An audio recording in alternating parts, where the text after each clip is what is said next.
built a reputation on one simple principle: helping homeowners make smarter solar decisions through education, not pressure. Julian Todd-Borden is the founder of Trusted Solar Pros, a respected voice in the residential solar space with more than 1,000 completed projects under his belt. He has also become one of the most influential YouTube educators for residential solar, creating content that's helped thousands of homeowners and industry professionals cut through the noise and understand what's really going on with solar. Long before he was breaking down batteries, financing, and designing systems, Julian was a competitive track athlete, developing discipline, consistency, and drive, while this still defines the way he approaches his business today. In this conversation, we're going to dive into the current state of solar industry, homeowners, mistakes that they're commonly making, and what it takes to build trust at scale, and why solar is quickly becoming the most valuable asset to homeowners. Please welcome Julian Todd-Borden to the Go Green podcast. What's up, Julian? Hey, How you doing? hey, I'm doing well, Jonathan. Thanks for having me, man. Good to see you, bro. Well, thanks for taking the time to come and jump into this conversation. We're looking forward to adding a lot of value to our listeners here. For those of you I kind of mentioned in the intro who don't know, you have built quite the solar empire now from Oregon. And how many of your clients are in Oregon? I actually, just moved here about 6 months ago, and I had never really serviced Oregon much. So, with it being a relatively small solar market, I have a handful of customers here, but still to this day, I'm doing mostly virtual sales still, and California still seems to be the biggest, the market to focus on of all. So that's to me at least, that's where I've always sold, and that's what I know, and that's what I'm still really focusing on now.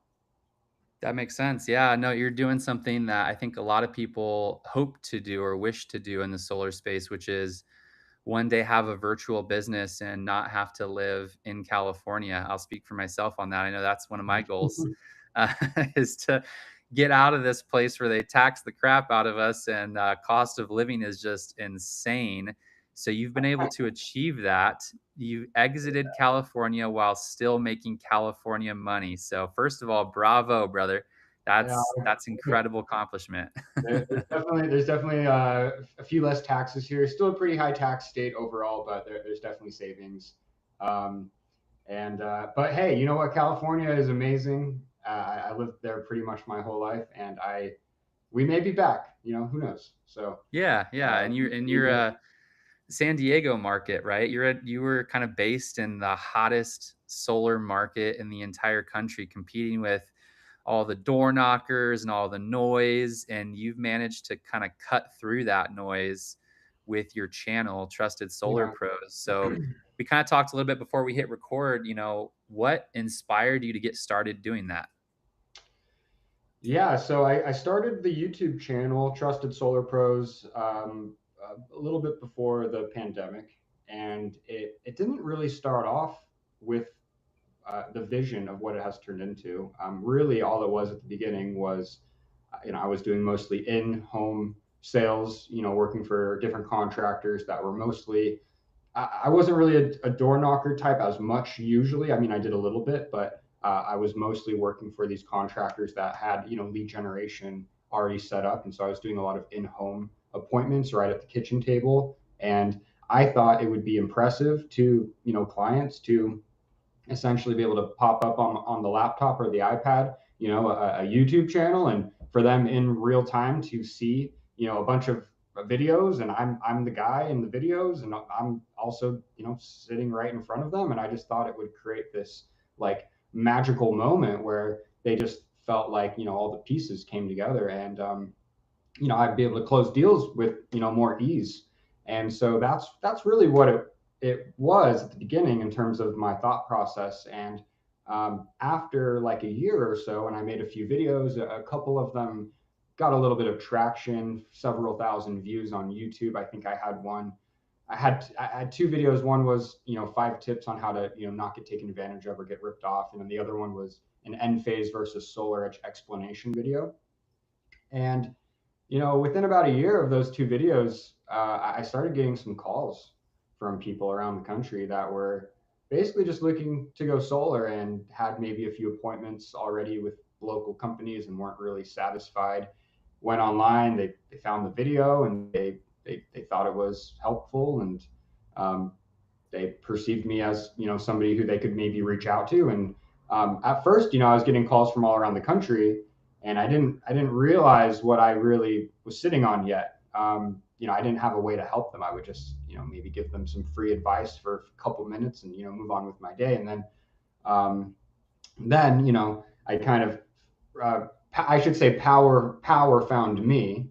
The Bernasso twins kind of shared this decentralized national model, and then all of the sudden it clicked. I could utilize this YouTube channel that was now creating leads outside of my home market, and join with one of these national players like Power. This was back in 2020, and basically monetize on all these leads. So it kind of it was an accidental discovery, and that's now been 90% of the source of my leads for the last basically since around the pandemic. Maybe about 21 or 22, it really popped off. Yeah. And But you're yeah, regularly doing, sorry to cut you off, you're regularly doing what, 200 plus installations a year? Is that right? Or close to that? Or I would say maybe in 23 we probably hit close to that number. We're over 100 every year for sure. Um, nice. but I would That's say still impressive. Over a 100 to hundred, 100 to 100. Yeah. over 100 a year is really impressive. I mean, that's for the door knocker team here. That's a golden door in door to door con, right? For people who knock doors, and that's a top 1% of the industry that's doing over 100 every single year. So that's incredible that you've been able to build that virtually. The timing of it was perfect too, right? I mean, 2020, a lot of these door knockers had to rethink their business models. You were already kind of thinking ahead on those things, maybe just kind of seeing the writing on the wall, like this is going to be where everything shifts to. And then again, perfect storm. You found Power.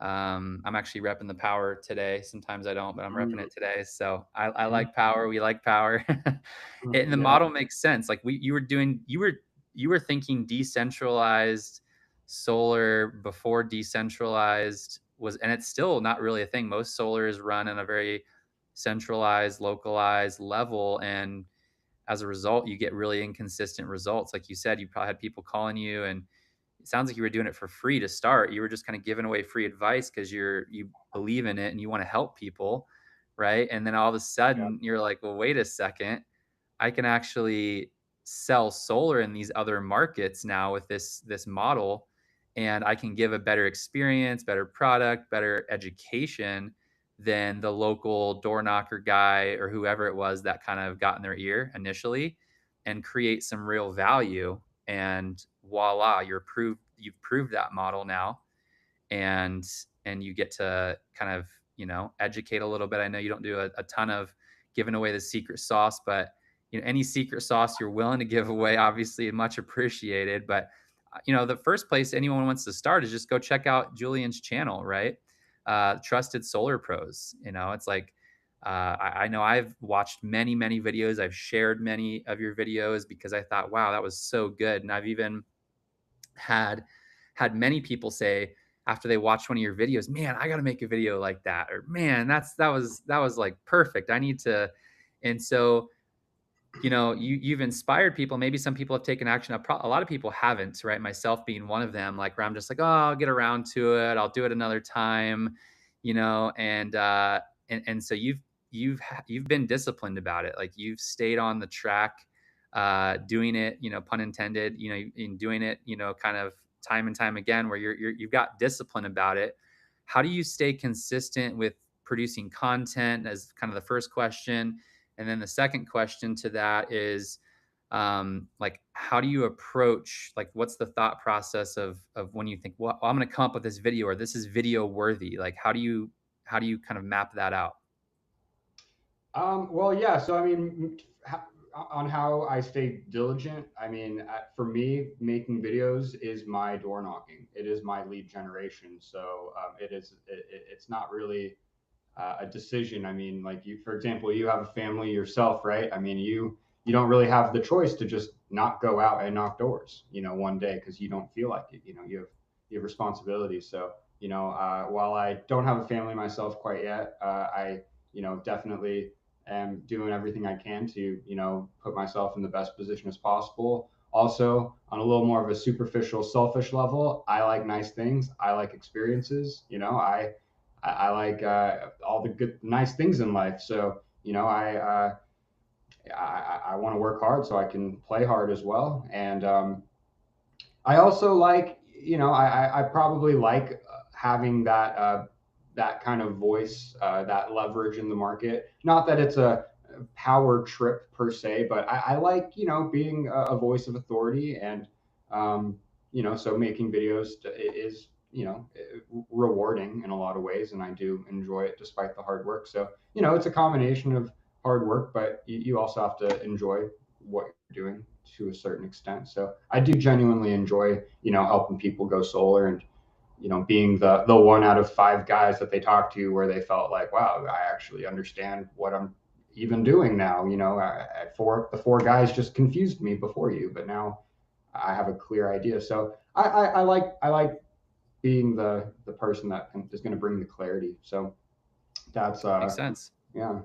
Well, and I want to ask a kind of a follow up to that question. Before I do that, though, um, in terms of like what has to kind of cross your mind for you to go, this is video worthy, or I got to create a video about this. Like, is it just a gut Yeah. feeling? Is it feedback from customers where they're asking you consistent questions and you're like, man, I could just make a video about this? Yeah, 100%. Like I don't have like a list of questions where I, tally, and bring in data for, how many times this question versus that question was asked. But yeah, I mean, there's only a handful of questions that pop up, and when you are doing consultations, the majority of the days of the week, usually multiple times a day, you start seeing trends. I mean, I've been doing this almost 10 years now. People are usually confused about a handful of topics, and that's it's the same like five things for everyone, or you're gonna not understand two out of like the five things, and I just have to figure out what you don't understand. So making videos isn't you're not reinventing the wheel. You can do your own research online and see which topics do well, what people naturally are already clicking on. There's product review videos, there's personal, just kind of rant type of videos. There's the technical analysis videos. There's the super casual explanation stuff. So there's all these different types of videos that you can make, and you don't have to reinvent the wheel. While it helps to have a unique individual style, for me, I think that's like the whiteboards, for example. You don't have, like I said, you can just kind of go online and see what's already working and try to copy that. There's other YouTubers like me that are, kind of breaking through and being somewhat successful on the algorithm. Nice. That makes sense. And this next one here, kind of to go into the in depth of kind of what you're hearing or seeing in the marketplace. This one we don't want to get too far off the rails, but what what are some of the common misinformation or things that you're hearing from kind of your homeowners that are maybe either they're misinformed because they did research improperly or they asked ChatGPT, or maybe they just talked to another sales representative that was a bonehead and didn't explain the contract right? Like what are some of the most common misinformation that you're seeing spreading around these days? I mean, it hasn't changed. I mean, it's just basically, you have a lack of understanding, of how like the panels and the batteries work, or how they're sized, and um, or do I need 20 panels or 25 panels is a really like common scenario. And one guy says I need 20, one guy says I need 30. Like I don't know who's right, and just like not being able to explain that to a customer to where they don't have to just kind of take your word for it, but actually understand for themselves, this is what I'm getting, and this is why getting this. So whether it's just not understanding the system, obviously net metering is a huge thing that a lot of people just can't wrap their minds around, even though it's not insanely complex. It's just a lot of people don't know how to explain it in a simple fashion. Obviously, with all these new prepaid, PPA and lease products that have come onto the market now in 2026, I feel like a lot of customers come to me interested in a prepaid, and they've had it explained to them already or had it pitched already, but they didn't even it was interesting and it piqued their interest, but they didn't understand it because whoever was explaining it just couldn't elaborate clearly on what they were really doing. So, I mean, just a lack of understanding of all the parts of it. The system, the financing, the leasing agreement, um, the obligations from both parties. I mean, there's people that don't understand every little part of it. So, I mean, Right. that's the key of being a good salesperson is, especially if you have an angle or you're trying to sell them a specific product, is, continuously digging and getting, the knowledge of what they think they want. And a lot of times what they think they want and what they think another person has given them, they may like it on the surface. And I have to come in and basically explain, like, hey, you said you want this, this, and this. Well, that other guy didn't explain that that deal that he's offering you literally violates those three wishes that you're asking me for or something. So um, that's all day, every day. It's just, you know, uh, Yeah. I un- imagine, yeah, and, breaking. and that was a good kind of overview. And I think exactly, I get those exact same kind of categories. We'll call it like maybe three different categories of misinformation or questions, or contractors in general will just kind of pop by, leave a bid, give their best price, and leave the conversation. And that's with all sorts of contracting work, but let alone something as complex as solar and battery design, which can be a little more tedious for some. Mhm. So that makes sense. So you're basically you're taking it to a deeper level of understanding with these clients, or maybe they have a surface idea, maybe they have a general sense, maybe there's some misinformation you have to correct or kind of just get them on track. Some minor adjustments, I call it, right, where you're just softly correcting, hey, that's actually not how this works. It actually works this way. Dot dot dot.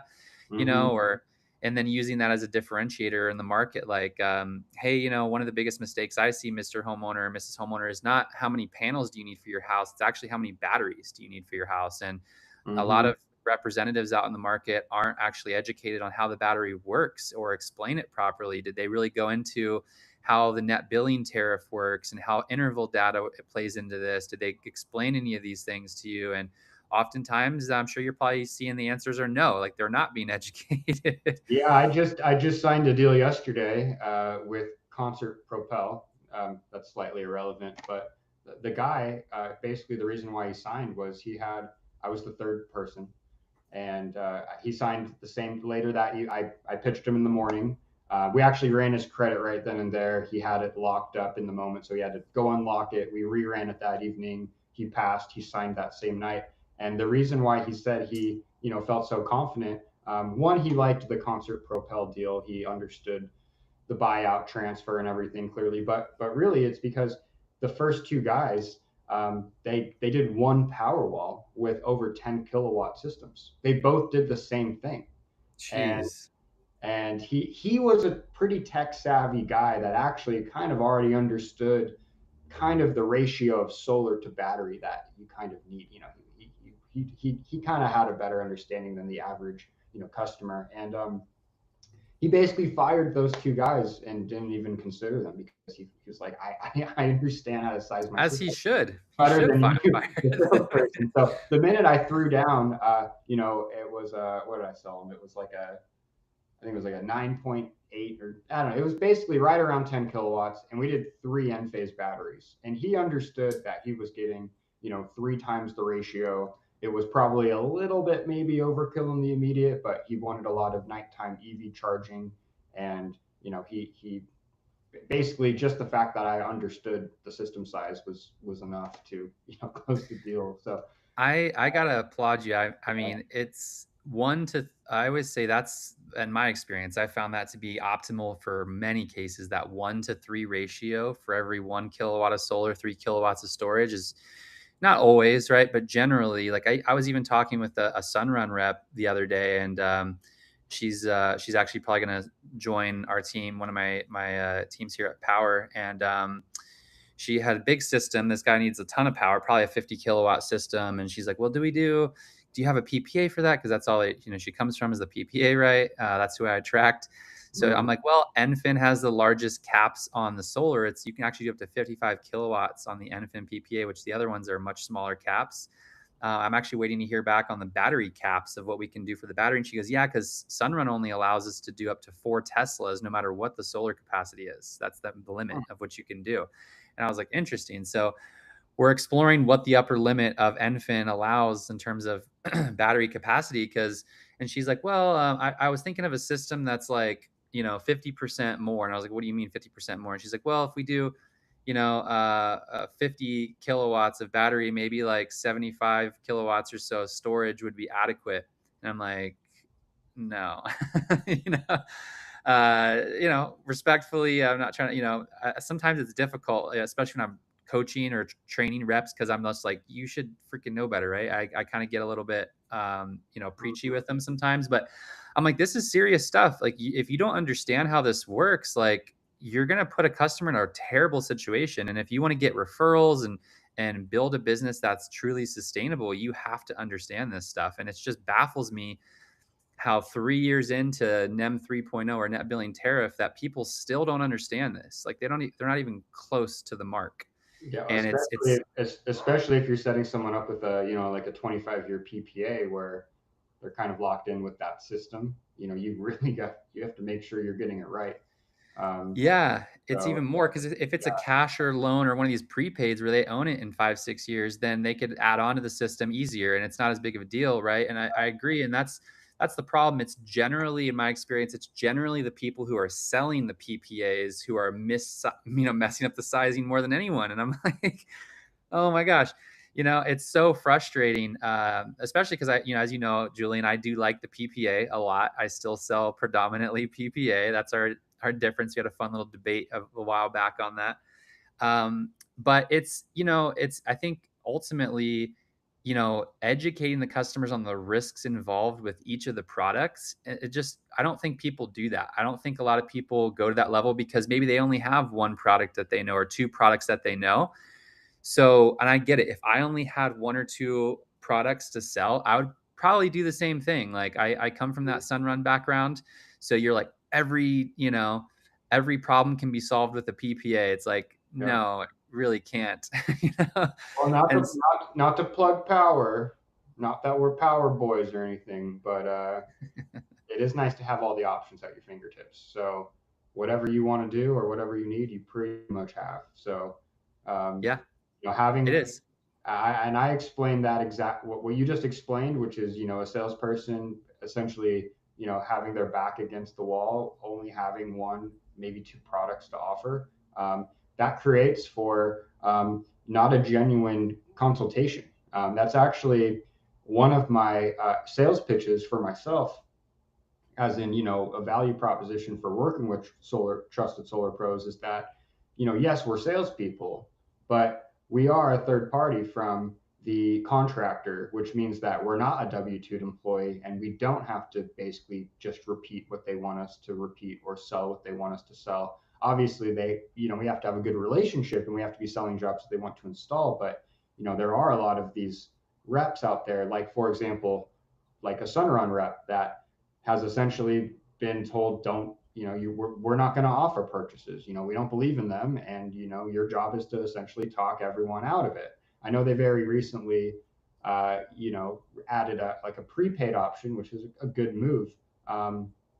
But, people are expecting a genuine consultation with real advice. And, that is, there's a facade of that being put up with really a manipulative sales pitch trying to get somebody to buy one type of product regardless of what they really want or need is happening. So unfortunately, that's part Yeah. of the reason why the solar industry has bad, a bad reputation is people feel like they've been misled and, given expectations that have not come true. Yeah, and they teach, oh well, you don't want to own these things. Like it's just buy cheaper electricity. Like Fear trust me, mongering. I know the pitch. All right, I've done the pitches, right? But it's tough, right? Because then yeah, it almost encourages the customer in a sense to kind of be ignorant and shut their brain off to actually analyzing or thinking deeper. And maybe for some clients, that's about all they can handle to make them make the decision to go solar, which is tough because a lot of times customers are their own worst enemy in the sense that they got sold something and then they want to complain and sue the company and try to get out of their contract, and it's like, no, you're the one that's freaking responsible. Like you didn't do your homework. Like you didn't actually inquire further. You just talked to some 20-year-old kid who was shipped in for the summer from Utah who knocked on your door, who seemed like a nice, honest kid. And he probably is. He just, his management didn't tell him all the, and there is like, it is more complex to sell solar now than it used to be. So, a lot of times it is, it's not, malicious intent, but it's still Yeah. ignorance comes at a cost as well, and there's a lot of ignorance. And so, yeah. I think it's survival. I've talked about this with a lot of people over the years, which is the natural sales process of both scenarios of, taking somebody from knocking on their door to an install versus what I'm doing, which is capturing somebody or, making myself visible to somebody who's already interested from something. They're already interested in solar, they're researching it. And, naturally, like I said, it's survival. So for me, if I had this like very let's sign today high pressure sales tactic with somebody who's reaching out to me because they want a little bit more of an in-depth explanation, um, I'm not going to convert any of those leads. And the door knockers, while I can pick on them and kind of steal their sales, through my marketing tactics, I respect the hell out of the efforts and I understand the natural challenges, which is that if you don't pretty much close them, then right away, you're probably not going to get the sale. Right. And so it's a really tough situation because in a way, you can't truly give the client that level of consultation and have the process be as timely to make it work. So Right. I agree. it's impossible. So it's not malicious. It's survival, and it's a learned technique that, hey, if I give them this whole long spiel that I would give them, and maybe even say things that could scare them or maybe turn them off to solar or something. Why are you even out there knocking on the doors if you're say it's It's like true. Yeah, so, you're wasting so your it's time. survival, and so yeah, I don't blame. Now, do I do I blame them for lying straight up sometimes? Yes, of course. But overall, the high pressure that the industry usually is putting on clients is not because of any other reason other than they have to because of survival, because the industry has had to adapt in order Yeah, to actually do deals. I So, agree. um, I agree. No, I think that's a really accurate assessment. I think of just how they have to approach it, and so yeah, and so like they kind of tailor, like for instance, just to go back to your comment on the prepaid. So they've actually had prepaids for as long as I am aware. I was they selling them. never wanted to offer them though. Well, they don't train on it. And I remember asking my management, because I was pretty high up in the ranks over there, and I had a lot of respect and was there for over 6 years. And so, I was the battery nerd. They let me do the battery trainings because I was selling batteries in 2020 when no one else was. They're like, Jonathan, why are you selling batteries in 2020? We don't need to sell batteries. And we weren't even making more money at that time for selling batteries. It was literally like, hey, we can throw on this little LG Chem battery for extra 25 bucks a month onto the PPA and you get paid nothing different, but it's an extra value add if a client wants it. And I would sell it. Most of my clients didn't even necessarily want it, but I would just sell it, and they would, after I kind of explained it to them, like, yeah, we'll back up your emergency loads, you'll get partial home backup and yada yada, and it's only 25 bucks. They'd be like, oh, 25 bucks, like let's do that. Mhm. It created some issues down the line because now we can't add to those systems that have that one LG Chem battery. but I believed in that kind of battery stuff. And even when we were doing prepaids, I'm like, we had this option that was in our software. And I was like, I went to my manager at the time. I was like, hey, like, this prepaid option, like, why don't we ever train on this? He's like, oh, it's like, it's there, but honestly, I don't even really know how it works too much. And like, we don't, we're just not even going to worry about it. And this is like one of the largest teams in the country, like 150 plus sales reps here in SoCal knocking on doors. So I We're just just, going to ignore this huge factor of yeah. what we could offer, So And I was the, that's their business model, though. They're a PPA company, and yeah, it is. So I'm over here like, okay, well, I'm the weird one selling batteries and selling prepaids in 2020. And I would do it because I was like, well, I don't like losing business because I was all referral based since 2018. And it was kind of weird. I was on a door knocking team, but I just did referrals. So I'm like, well, let me, if I'm getting a referral and all of a sudden somebody in that referral chain's like, I don't want a PPA, that could mess up the whole chain. So I have to be able to have something else to offer. And all I had was Sunrun. So I'm like, well, let me learn this. So I read through the whole contract and I was like, okay, this is actually like a decent, like, why don't more people sell this? So I started selling prepaids back then as well. And then I became the guy in the office who's like, hey, I got a battery question, Jonathan. Or hey, I got a prepaid question, Jonathan. Like, I heard you were selling some prepaids. Like, what is this? Like, why don't we even train on it? I'm like, dude, they don't want to train on it. So I would give a little impromptu one-to-one, coaching on like how the product works. And I would be getting the phone calls from other reps in the office, like, hey, how does this work? How, customer had this question. So real quick, I wanted to get your thoughts on this because were you on the Participate Energy call the other day? I was not. Okay, well, good, because one of our fellow reps described it as a train wreck in slow motion. So I heard it was some new rep that didn't really know anything about the program who was supposed to be giving us all the answers.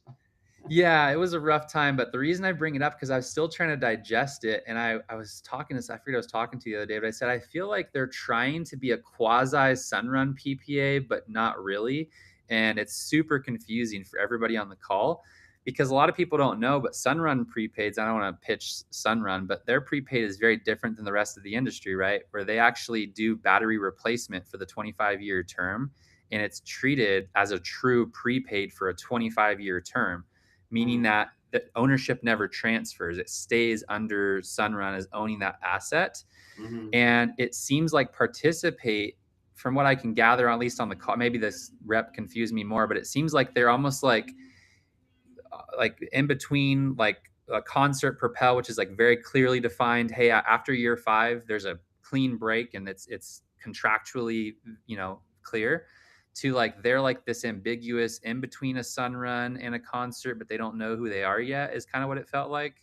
I don't know what your thoughts, if you have any thoughts on that, or maybe not, but yeah, that's Yeah, I kind of mean, I have a board actually behind me that is talking about Participate, HDM, and can't get the concert. hotel I see it concert. there. So yeah, I mean, from how I've been, explained it, obviously they have this IRS guideline that they have to abide by. Um, I don't think any of these companies are necessarily malicious. I don't think that they're on purpose going to come after somebody and demand some crazy amount of money to get the system transferred. And I think I kind of understand the mechanics of how Participate in HDM are calculating it. I mean, I'll in a nutshell, basically what they're saying is um, they have to assess the system at a fair market value, but they're going to apply the funds that you've already prepaid to the rest of essentially like the remaining 24 or 20 19, 20 years. Yeah. 19, 20 years. So essentially, there will be a fair market value. Like it won't say it's worth zero, but they're going to say, well, you already prepaid and you only used 5 years or 6 years of your prepayment. Therefore, you have essentially 19 or 20 more years of funds that you've prepaid, and we're going to now apply those to the fair market value. And the way it's supposed to work out is that it's exactly going to come out to be like $1 is what you owe is the theory.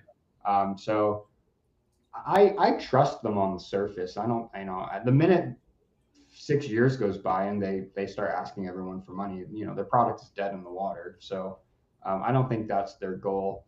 But it is Okay. true that in theory you can leave it in their name for 25 years and never pay a fee. So you're right, it is kind of a hybrid, and it kind of allows the customer to go whichever route they want, I'll which be honest with you, Julian. I'm a little bit more suspicious and lacking in trust than you are when it comes to this. And maybe it's because some solar PTSD, we'll call it, from the crazy chaos of the past several years that we've seen in the industry. it could blow Um, up. It could totally blow up. I just don't think that it's going to be intentional. got That's it. that's my view. Could it hit the fan? Yeah. Okay. Fair I just enough. I just don't believe. I believe personally that there's a dialogue going around that somebody started, and I have a feeling that probably came from the traditional PPA side, and it was essentially the talk track against the prepaid option when it came out in early 26. And I just think that the industry, just like we all adopt similar talk tracks, I think this is just the current talk track against the prepaid PPA, and they've pinpointed an issue on paper that they can point at and say, "Look at this. This isn't Right. right." Create doubt and suspicion so they can sell their product. Yeah. Yeah, I mean, that makes so sense. Okay. Well, that's a fair assessment. I do want to get into you kind of with, a little bit about kind of where we're at now and this kind of the state of the industry, we'll call it, but really where things might go if you had a crystal ball to kind of look into the future.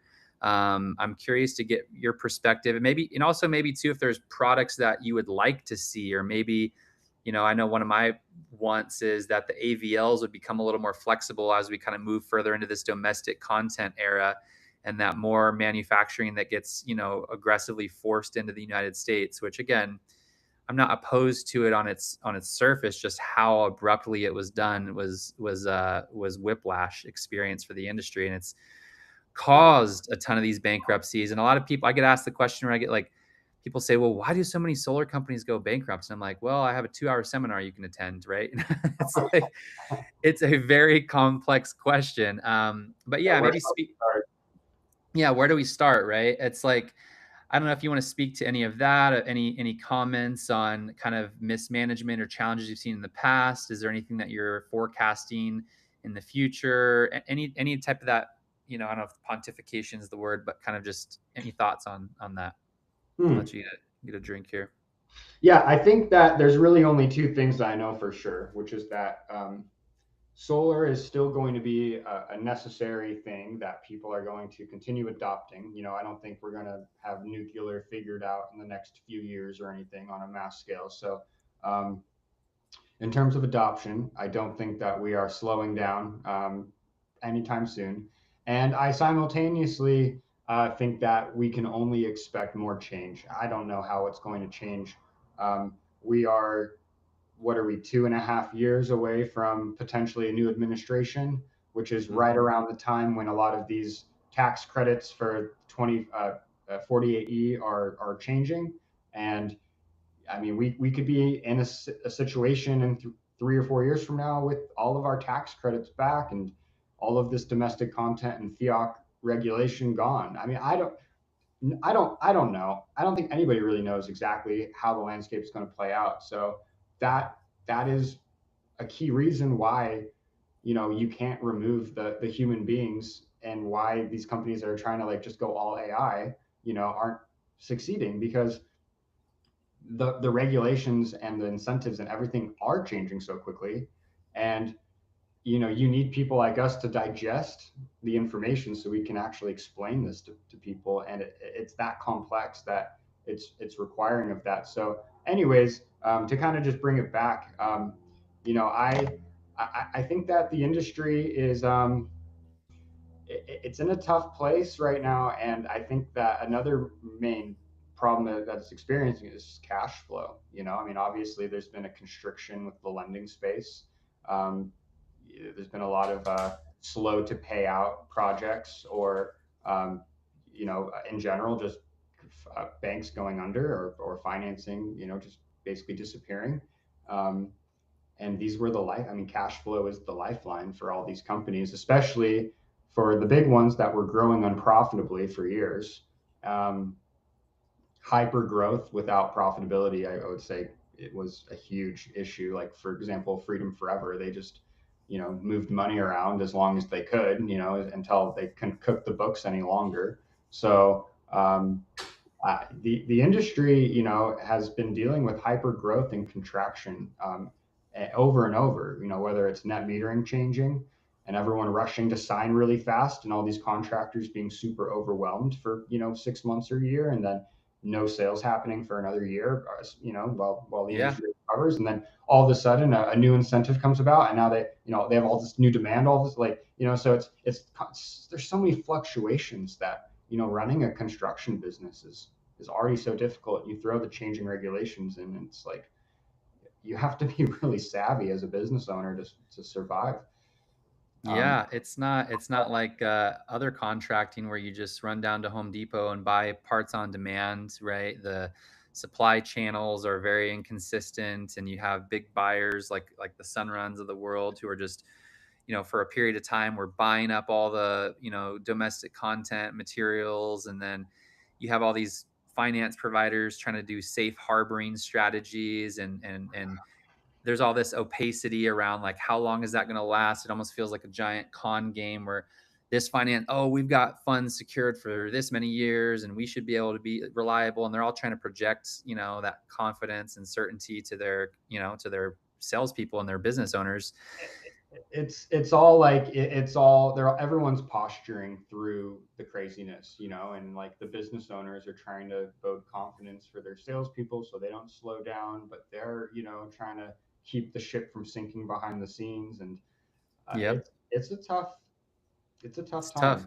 time. Um, Yeah, and it's like it's such a complex cycle. Like I see one of the biggest mistakes installers or even sales orgs and stuff making is that they I see this so much just because I deal with so many different sales reps and teams is, and it kills me. I deal this every week. Sales reps come to me, oh hey, I'm gonna take this job over to this installer because I know they can get it through because there's an unpermitted structure or they don't meet this criteria or that criteria. And they're filtering it through. How can I get this sale? And how can I navigate with an installer who's maybe not doing it exactly by the book, that can maybe fudge this or fudge that to get it through, so they won't go through like a yeah, power or like a mainstream kind of a corporate channel that's going to do all the due diligence. yeah, And then these companies, these sales reps, because they're trying to get a deal and they know better, take advantage of sometimes the ignorance of the installer who will go ahead and install it and float these material costs when they knew from the beginning this wasn't going to pass the snuff for inspections or this or that. And then all of a sudden, the job is held up at some stage, and then the customer is saying, hey, like, when is this going to get turned on? And then we don't, the contractor's not getting funded from the bank because they can't get all the details that are required now to get funding to show that they've done everything by the book. And wait a second, this sales rep kind of ran this through this channel over here, and they're playing a bunch of games.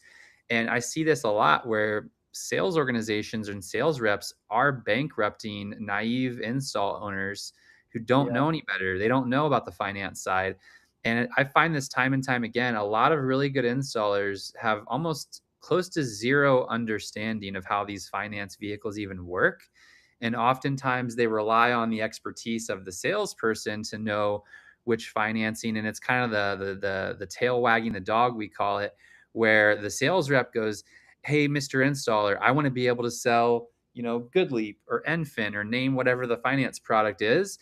And then the installer goes, okay, cool, I need sales. Let me go run over and get onboarded to become, a dealer for one of these finance companies. They don't understand any of the requirements or risks, or minimal. They understand just like the surface level, just because they're doing it because the salesperson said they need that product to sell.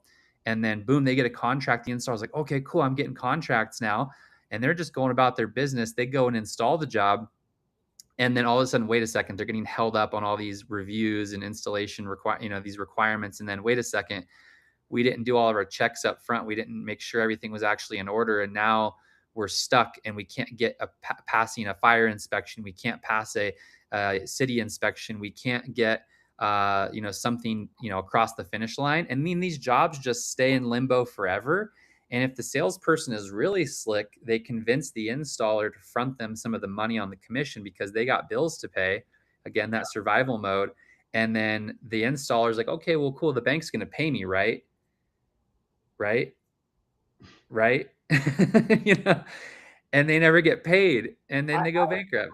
I think what you're saying is really interesting because, first off, it's happening a lot right now, that type of thing, because people are a little more desperate. Maybe they got used to their lifestyle back in, the early 2020s when, they were making more money and sales were easier. And unfortunately, I think it's a little bit of a scarcity, desperate mindset that they're even pushing people into a bad situation, in hopes that maybe it won't be a problem and they'll still get paid.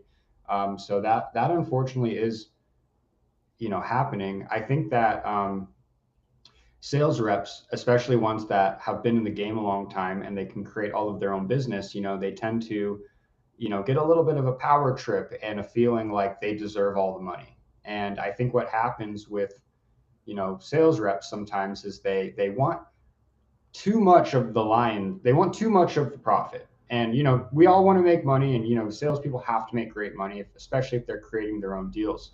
But I think that when you kind of mentioned like none of the installers really know like the financing vehicles, and I would somewhat agree, but also somewhat disagree because a lot of the really established installers that maybe do have bigger name brands and they do have more of a lead generation, and maybe they're not maybe those types of companies aren't partnering with independent salespeople as much. And so it is the Right. smaller installers that are just focused on installing, and they're not really focused on being a big solar company and understanding all the facets of the sale and the financing. And they really just want to order material and show up at the house and install. And they're going to charge less money to the salesperson to get the job done versus the super established company that probably could just do the sale on their own and don't really need you. So it's a constant power grab of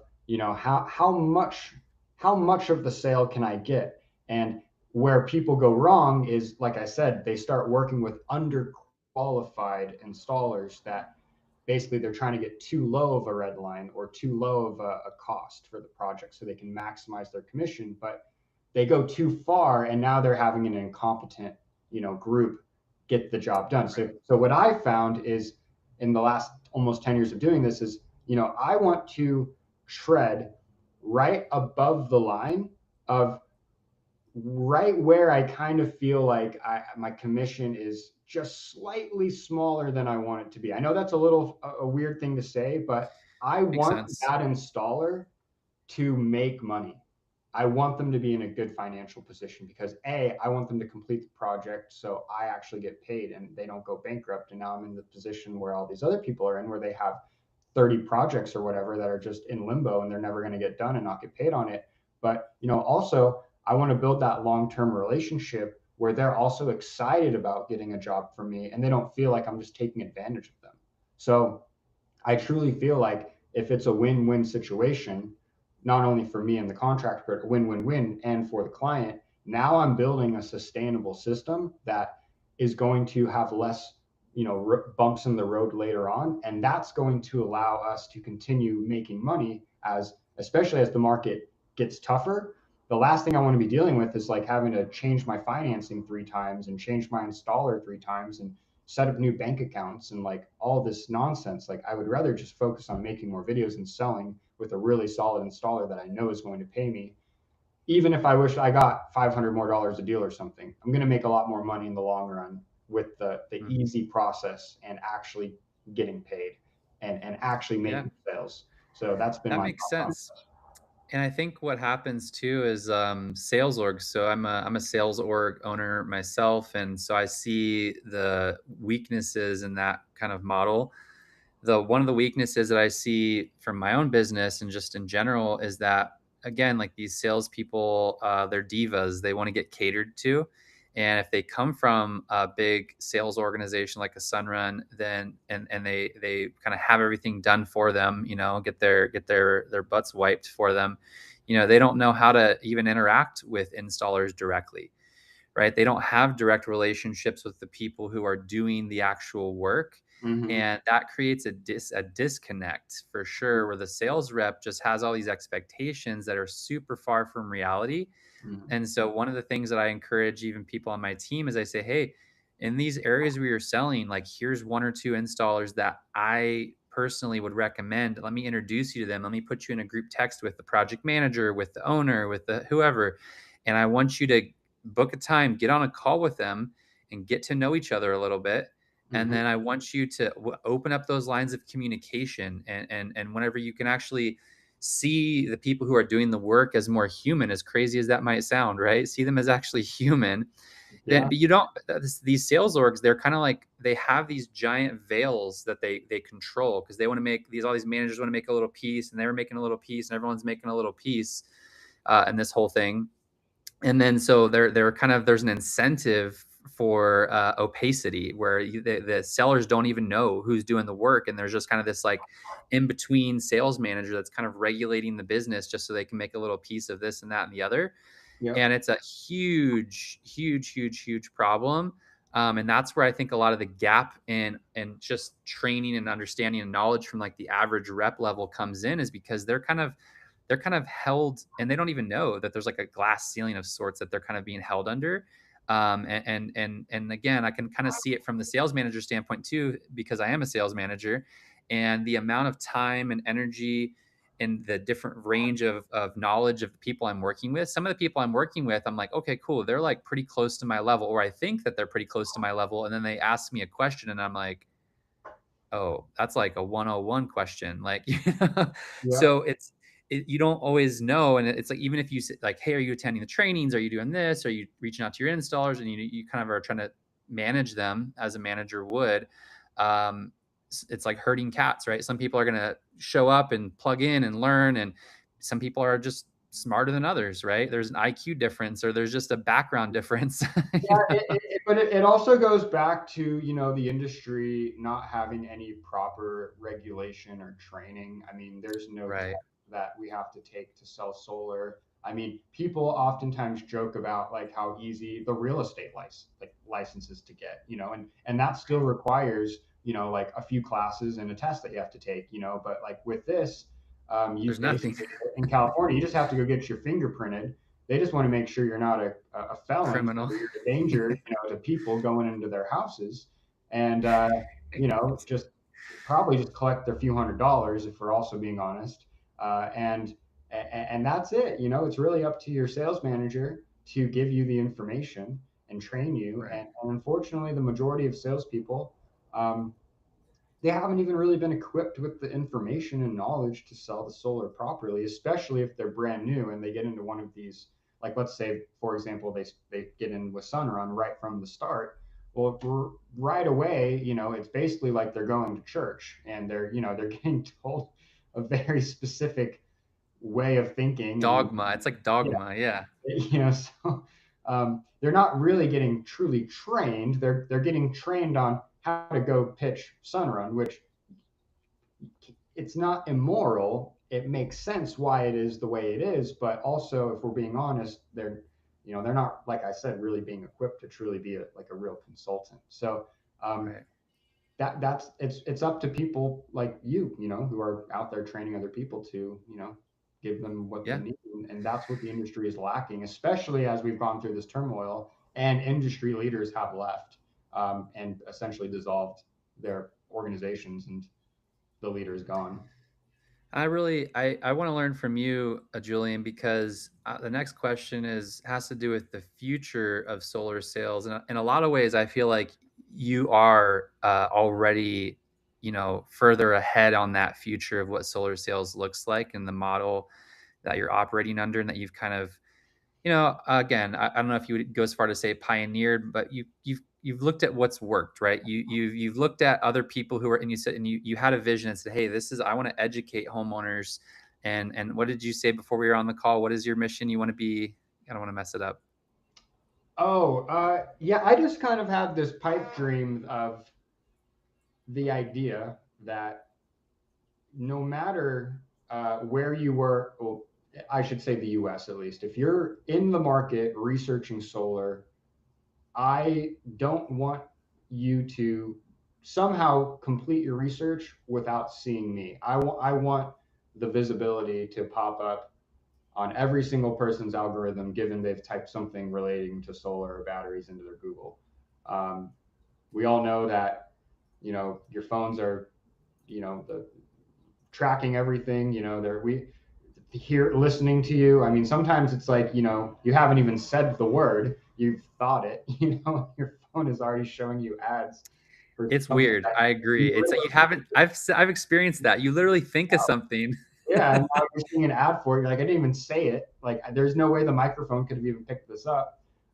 So, anyways, I want to have such a strong solar related, you know, You have a brand. Yeah, you have a yeah, brand. I want to be one of those main entities and channels that the algorithm is just naturally pushing to somebody getting into that type of topic, and at least give myself an opportunity for somebody to see what I have to offer, see if I appear as a helpful, honest person to them, and give myself an opportunity to help them go solar. And I just thought, hey, if I go knock doors, yeah, I could go do that too, but I can only knock. I mean, you're knock. How many doors in an hour can you knock? I mean, how uh, Yeah, I do all referrals. 20, So 10, 20? yeah, I'm not even the best example, but yeah, I mean, some people say I'll go knock 50 doors in a day, 100 doors in a day, or That's a lot of work, and that's only 50 conversations, or probably not even 50. That's probably no, only that's like 8 to 10 yeah. conversations if you're So, lucky. so with me, I thought, hey, let's just create an online database that is constantly. It's like an online army of door knocking, automatically happening 24/7 when I'm sleeping. People are watching videos uh, whenever, wherever, and a percentage of them are reaching out to me to go solar, and I didn't have to put any effort in after I posted the video. So my thought process was, hey, let's hit everybody at once. Let's have a more efficient advertising campaign where I can reach as many people as possible and as cheaply as possible. I also don't advertise and spend money on the YouTube algorithm or Facebook or Instagram. I just try to create a really great piece of content that YouTube, for example, is going to naturally rank highly in the category and push. And people also respond a lot positively to organic content versus an advertisement. So, um, you're asking me about where the future is as far as solar goes. It's going to be continuous, strong brands, whether that's companies that install or people like us that have personal reputations that are positive. Um, and it's going to be just a continuation of what is what we're seeing play out right now, which is we're seeing a lot of companies go bankrupt because they, are failing to sell in a tougher environment. Maybe they had somewhat so-so reviews, but the market was so, busy that it didn't matter, a few years ago. But now people are really looking carefully at a lot of this stuff, and it's going to be the companies and individuals that have that social proof and can bring that worry and stress level down, and bring somebody to the action threshold by making them feel comfortable enough. And if they see any issues with you personally, if they don't think it's basically the straight line method by Jordan Belfort, right? If they don't think you're savvy and quick and know what you're talking about, they're not going to buy. If they don't like the company that you're representing, they're not going to buy. If they don't like the system that you're offering them, they're not going to buy. And if they don't see the value in the price or however you're framing the financing in a way that they like, they're not going to buy either. So they have to have those four things lining up, and not having any social proof or is a huge dent in your armor as far as making them feel comfortable. So anyways, I think it's just going to be an expansion and a continuation of building out the social proof and the branding. I love that. Really liked what you said in the beginning, where you were saying basically what your initial motivation was, is you kind of thought, well, if I'm sitting at the kitchen table and I show the homeowner, like, hey, here's my YouTube channel, here's my content that I'm putting out, it kind of puts you as that authority frame. And I also am motivated similarly. And, even with like the Go Green podcast and some of my keynotes that I've given, I've definitely referenced those again from that authority frame with the homeowner. Like, hey, I've actually had for the first time, I was like, man, this is what Julian must feel like when he gets a deal from the internet. No, but I was like, I got somebody that signed up because they were like, I went and researched you and I found your channel and I watched one of your talks. And the guy was a realtor and he's like, I saw one of your sales talks that you gave. And I just thought, man, he's like, I used to do door to door in the past. And I just saw some of your strategy and it made sense. And he started kind of sharing his story and his sales journey and how he got to be who he is in sales. And now he's a customer and hopefully going to become a setter here pretty soon for me and kind of start setting up appointments for me because he got that. Right. And so I think that makes sense to me from my motivational standpoint. As I'm thinking like, what are the two reasons that I would have as somebody listening who maybe wants to create content? Like one, it's just from like maybe like you're just lazy, like myself, right? You're a little bit lazy. You don't want to repeat yourself over and over and over and over and over. And you're like, hey, let me just make a evergreen video. Whenever a customer asks me, hey, how do I change this in my Tesla app settings? Here's my Tesla app walkthrough video. That was actually another initial reason why a couple of the videos that I made I did was because I just thought it's going to be easier to copy and paste this YouTube link than get on the phone and explain again this topic, for the 50th millionth time, that's going to take 20 minutes. So yeah, Right. yeah, it's just it's making the information accessible and effective, and minimizing the energy required from yourself to give them that. So That makes a lot of sense. Well, Julian, I love about your approach is I know you do a lot of homeowner facing content that a lot of us get value from, and I again share content. But the way you even just articulate everything we talked about today, it's very accessible. So I appreciate that, and it's you kind of demystify it. There is no magic secret sauce, kind of like I joked about at the beginning, right? It's just, you have a clear plan, you want to add value, and you make videos and content that you would want to have if you were shopping for solar and batteries and want to understand the market a little bit better. And yeah, applause to you for doing it. There's no excuses. Like you said, you don't have a choice, right? It's like your version of door knocking, right? It's like, I got to make sales. I got to pay the bills. I got to feed my family. And the way you've chosen to go about it is working well. And I think a lot of people are going to learn from you. So, again, if you're listening to this, watching this, go check out Trusted Solar Pros. Take notes from Julian, like I do. Tons of great value, Julian. Anything else that you want to share or put a plug for anything where people can find you? you already plugged me several times. Yeah, I mean my main social media source that the majority of my business comes from. If you're wanting to rip off and duplicate what I do, which I always actually joke that there is not really a super secret sauce. I don't have intellectual property surrounding it. But yeah, my YouTube channel, Trusted Solar Pros, is where a lot of my business comes from. I have a lot of referrals and a few other sources as well, but the majority is just the YouTube channel, Trusted Solar Pros. It's all free information, and it's out there for anybody. So yeah, Awesome. that's Well, what I. appreciate you. Yeah, Appreciate you being on, Julian. It was great to chat. Thank you so much for being on Go Green Podcast. you too. Thanks, Jonathan. Appreciate it. Take care. You too. Bye.